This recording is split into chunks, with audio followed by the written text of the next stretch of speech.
I think it was a sense of consternation. First of all, on the side of the ANC government, because it's something of a scandal, but also an outrage, because obviously that's not the picture of Afrikaners in post-apartheid South Africa. I mean, Afrikaners are seen as the perpetrators of apartheid, and why are they suddenly being portrayed as victims? There have been long-running discussions. I would actually want to say a lot of distrust and anger and conflict between the Afrikaner community and the government, especially with regards to affirmative action and Black economic empowerment. And the basic fact is that Afrikaners are still comparatively very well off, but that's not how they see themselves, while the government points to the numbers and the need for redress. So that friction has existed for many years. And the fact that the US has taken on this particular narrative brought on an outrage and also fears, because South Africa's relationship with the US has been very fragile and tenuous over the past few years, especially as we've become part of the BRICS grouping. And there are concerns that the US might halt the AGOA program, or there were concerns at the time. It has since happened. And AGOA was a program that gave preferential access for South African exporters to the US market. So in essence, lower tariffs. And South Africa would lose really important markets, especially our farmers, our wine exports, etc., if the AGOA program was halted. So there was a flurry of activity to denounce this. While in the Afrikaner community, there were wide-ranging reactions. On the one hand, there were especially those disaffected Afrikaners who felt heard and seen. I met friends who said, well, we don't really agree with the politics, but, we'd love to have a free ticket to the US any day. So you also saw some opportunism here and there. There were fingers pointed straight away at the Solidarity movement, which had been campaigning on this narrative of white victimhood abroad for many years. So a lot of commentators were furious at Solidarity. They put the blame squarely on that movement, whether or not it's justified or not. The Solidarity movement itself was caught unawares and scrambled. So at first it tried to distance itself, and then it actually doubled down on the narrative. Thing is, for the Solidarity movement, it would actually be disastrous for them if Afrikaners were to flee to the US, because they would lose their members in the process. And their plan has never been to relocate. Their plan has always been to find a very particular space, with all the loadedness that it carries within South Africa. They had never forsworn South Africa or thought they would want to leave South Africa. They're actually quite opposed to Afrikaner immigration. So this is not what they wanted. But then quickly realized that it struck a nerve in the Afrikaner community. So they went from treading water to sending a deputation to the United States to put the Afrikaners' case before the White House, which I think was also very much aimed at their own members. And they made it very clear that they are not advocating for refugee status or immigration. What they are advocating for, though, is pressure on the ANC government to hear Afrikaners' concerns and disaffection. And it spinned into even more debates as to whether or not Afrikaners have the right or are entitled to feel disaffected in post-apartheid South Africa or not. A lot of progressive Afrikaners were very upset because they said, well, the Solidarity movement doesn't speak for us. Many also felt that it harmed their relationships with their fellow South Africans of all other races. Of course, there were questions. Why Afrikaners in particular? Why not white South Africans, which is a broader category? What is going on here?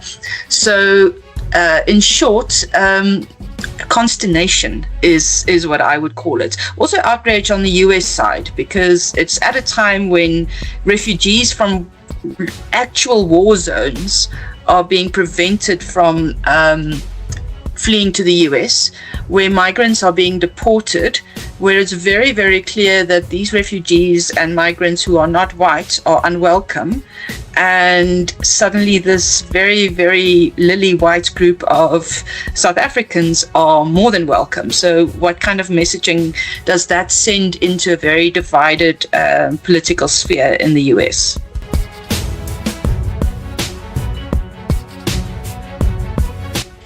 So here's the thing, Afrikaners to begin with are not monolithic. That goes for any grouping, any cultural or ethnic or linguistic grouping. We as historians know groups are never monolithic. You do have mainstreams, yes, but it's very, very difficult to speak on the general experience. But if I were to generalize, one has to realize, yes, Afrikaners can actually thank their lucky stars for the fact that they were not driven into the sea, that they were not dispossessed, that they did not pay damages for apartheid. But at the same time, a lot of them, especially those who had worked in the civil service, lost their former job security. There were these sunset clauses, a lot of packages, a lot of Afrikaners put on early retirement. I remember growing up with this constant talk about friends, parents who had just lost their jobs because, these early retirement packages were being handed out, or severance packages in some other cases. So, and then when BEE and affirmative action came along, that brought more anxiety in the sense that job security is no longer guaranteed, and we're talking about a community that had it guaranteed for decades. Someone once said, apartheid was actually affirmative action for Afrikaner men, which in a sense it was, because the color bar kept competition out of the workplace. Suddenly there is vast competition. So even though the community is still well off and materially doing well, it does go along with a kind of existential anxiety. There's a massive Afrikaner diaspora. You would be hard-pressed to find an Afrikaner family that doesn't have members who have immigrated abroad, including the top management of the Solidarity Movement have children who have immigrated. There's a lot of talk about, the trauma that Afrikaner grandparents are going through at the moment because their grandchildren are being raised in other countries and no longer speak Afrikaans. So it's very much something of a feeling of alienation. And furthermore, you don't see prominent Afrikaners in government or in politics at all. Think of the DA, that's an English-run political party with old English liberal values. The majority of Afrikaners vote for the DA, but they certainly are not voting because they share the values of the party.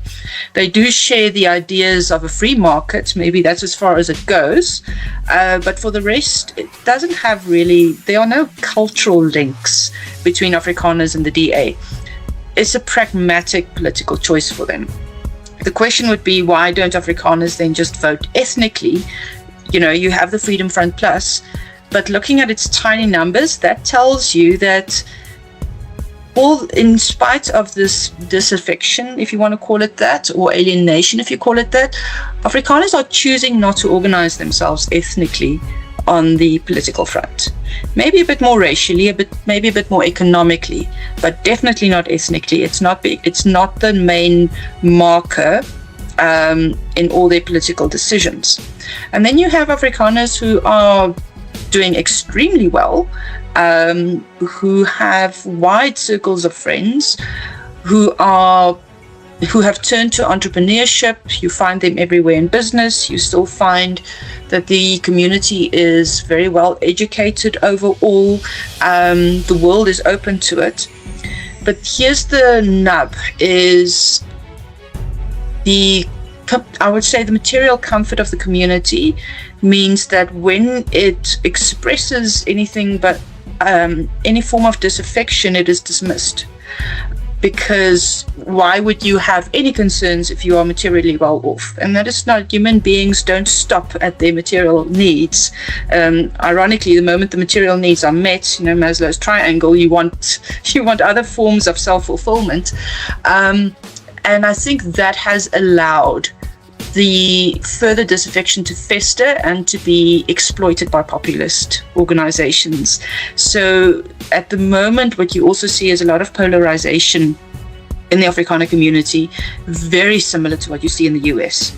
So Afrikaners are essentially camped out. Again, the old verkramp debates of the 1970s and 80s, they are essentially back. And now you have progressives on the one hand and conservatives on the other hand. And they link themselves up or align themselves to American politics very much in order to express their local position towards South Africa, in the current day.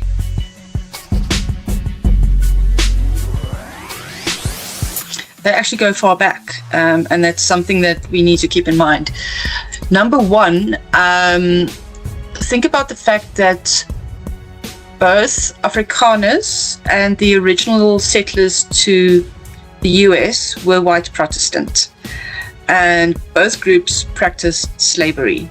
So straight away you have a cultural and social proximity in terms of the belief system, but also the hierarchy that comes to the fore in these two communities. And what we see is by the late 19th century, there are definite links. It's Sarah Duff who has written about the evangelical networks between the Dutch Reformed Church, which is the mainstream Afrikaner church, and the Protestant evangelicals in the US. So prominent Dutch Reformed theologians actually had lecture tours in the US in the late 19th century and recruited teachers to their schools during those years. And then in the early 20th century, you see quite a stream of young Afrikaner theology students studying at Princeton University. So the theological links are there. And then throughout the 20th century, the links pick themselves back up again. In the 1930s, among Afrikaners in Afrikaner politics, the poor white problem is politicized. And you have Afrikaners undertaking study tours to the American South, to study poor whites in the American South and compare that to the South African experience of poor whiteism. You see the Carnegie Foundation funding a study into poor whiteism in South Africa. And in texts among Afrikaner nationalists and speeches, you often pick up references to the American South. So that tells you Afrikaners are quite aware of what's going on there. And then as the century progresses, South Africa, in a way to ward off criticism of apartheid, tries to position itself as a bastion of the West. And in the Cold War, tries to position itself as capitalist, anti-communist, and essentially seeks American protection in the United Nations, which is the theater of where most of its the criticism is leveled at it. So South Africa even joins the US in the Korean War, and later on you find that your extreme anti-communists in South Africa link up with your extreme anti-communists in the US. Roland Fourie has written quite a bit about that. Again, the theological links, the ideological, the extremist links, they've been there for decades. And then after 1994, it's the Dutch Reformed Church that really gets a bloody nose, with a lot of Afrikaner disaffection towards it for its support of apartheid. And not just that, also some Afrikaners are disaffected because it supported apartheid. Other Afrikaners are disaffected because the Dutch Reformed Church actually apologized for apartheid. And then you have another grouping that's disaffected because of, I want to say, the social conservative constrictiveness of the Dutch Reformed Church during the apartheid years. A lot of Afrikaners leave the church, but they don't lose their religion. They end up moving to these very charismatic evangelical American style churches, and now you see again, the links picking up between evangelicals in the US and evangelicals in South Africa. And very quickly, the kind of politics and social issues that evangelicals in the US support then become evangelical Afrikaner issues. And it's seeped throughout our discourse. You see it if you pick up an Afrikaans newspaper and read it.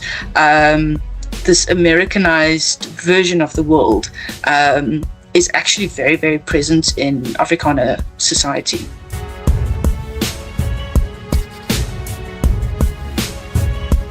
So here's the thing. I mean, I pointed out before, if one wants to look at the US today, it's a massive melting pot.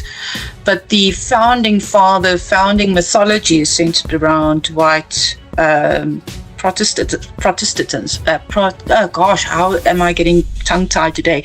Protestantism. So your Afrikaners are, in a sense, a bit of a reflection of your American WASPs. The other component is two settler societies. So when further settlement into the interior takes place in the US, it also takes place in South Africa, with everything that a frontier society entails. Both countries have gold rushes in the late 19th century. There are even links there. But then there's a massive difference between the two countries, and that is, in the US, the white community became a majority, mostly because of smallpox, actually. I mean, the extent to which the local population was wiped out, and then further colonization. So whites were secure in their majority status. That was never the case in South Africa. You did have the smallpox epidemic amongst the Khoikhoi at the Cape, which more or less decimated that particular society, but it did not affect the majority African society. And whites in South Africa were always extremely conscious of their minority status, which they used to justify, one would say, the protectionist measures, in inverted commas, that they took. Afrikaners and existentialism or existential crises go hand in hand. And now what you see are massive demographic shifts in the US, and predictions that within by 2050, the majority will no longer be white. And of course, a rise in right-wing populism the world over. And Afrikaners have become this very handy shorthand of what happens when whites become a minority, not realizing that we had always been a minority from the very beginning. It's being picked up by whites who fear minority status. So Afrikaners are an easy straw puppet, I would say, an easy symbol of the horrors that lie ahead if multiculturalism continues unabated. So we're the scare tactic that's being used abroad, not just in the US, also in the Netherlands, also in Belgium, also in places like Hungary. But they don't really know. If you had to pin them down and ask them details about Afrikaners, I don't think they know much about us. They would be hard-pressed to tell an accurate version of our history. And it's genuinely not because they care about Afrikaners. It's really Afrikaners being used for their particular local ends.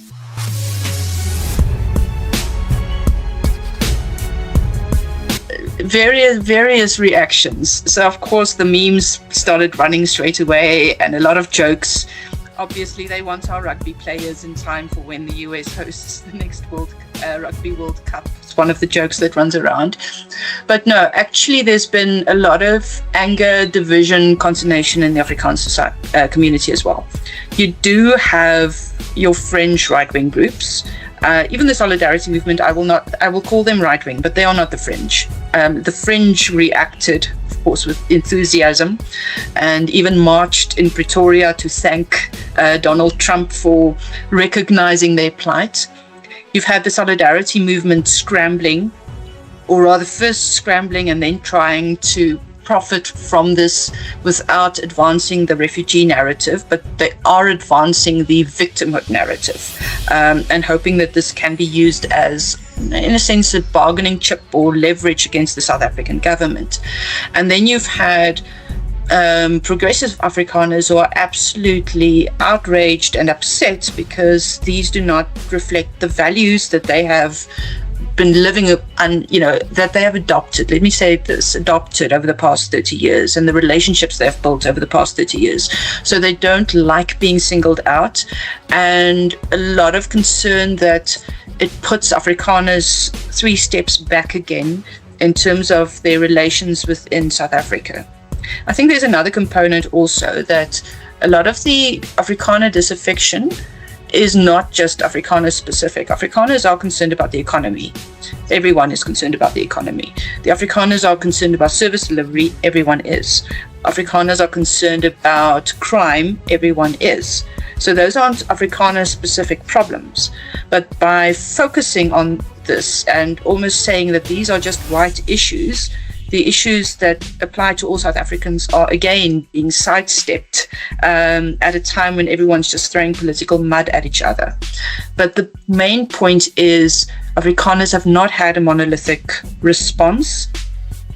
I don't see many Afrikaners just running off to the US tomorrow.